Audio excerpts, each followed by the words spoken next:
আল্লাহ সুবহানাহু ওয়া তাআলা আল্লাহ রাসূল সাল্লাল্লাহু আলাইহি ওয়াসাল্লামকে একটি পাওয়ার দিয়েছেন। সেই পাওয়ার হচ্ছে রাসূলুল্লাহ সাল্লাল্লাহু আলাইহি ওয়াসাল্লাম ঘুমাতেন, কিন্তু রাসূলুল্লাহ সাল্লাল্লাহু আলাইহি ওয়াসাল্লামের অন্তর ঘুমাতো না,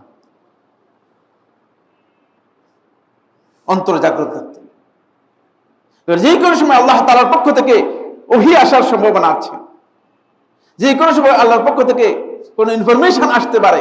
এই জন্য আল্লাহ সুবহানাহু ওয়া তাআলা আল্লাহর হাবিব সাল্লাল্লাহু আলাইহি ওয়াসাল্লামের ঘুমটাকে আমরা যারা সাধারণ মানুষ আছি মানুষের ঘুম থেকে সম্পূর্ণ আলাদা করেছেন। রাসূল সাল্লাল্লাহু আলাইহি ওয়াসাল্লাম ঘুমাতেন, কিন্তু রাসূলুল্লাহ সাল্লাল্লাহু আলাইহি ওয়াসাল্লাম অন্তর জাগ্রত থাকত। এই কারণে রাসূলুল্লাহ সাল্লাল্লাহু আলাইহি ওয়াসাল্লাম ঘুমালেও যেহেতু রাসূল সাল্লাল্লাহু আলাইহি ওয়াসাল্লাম সজাগের মতো অন্তর জাগ্রত থাকতো, রাসূলুল্লাহ সাল্লাল্লাহু আলাইহি ওয়াসাল্লাম হালকা ঘুমালে কখনো রাসূলুল্লাহ সাল্লাল্লাহু আলাইহি ওয়াসাল্লাম উযু করতেন না, সহিহ হাদিস দ্বারা সাব্যস্ত হয়েছে।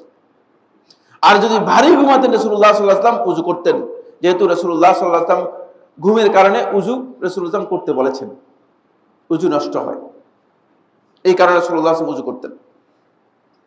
এটা আমার আলোচ্য বিষয় নয়, কিন্তু প্রসঙ্গত বলে দিয়েছি এই জন্য যে এটা আল্লাহর নবী সাল্লাল্লাহু আলাইহি ওয়াসাল্লাম বিশেষ খাসাইস, যেটা আদম সন্তানদের আর কারো কাছে নেই, আর কেউ এটা দাবি করতে পারবে না যে আমি ঘুমাইলেও জাগ্রত থাকি, এ কথা বলার সুযোগ নেই।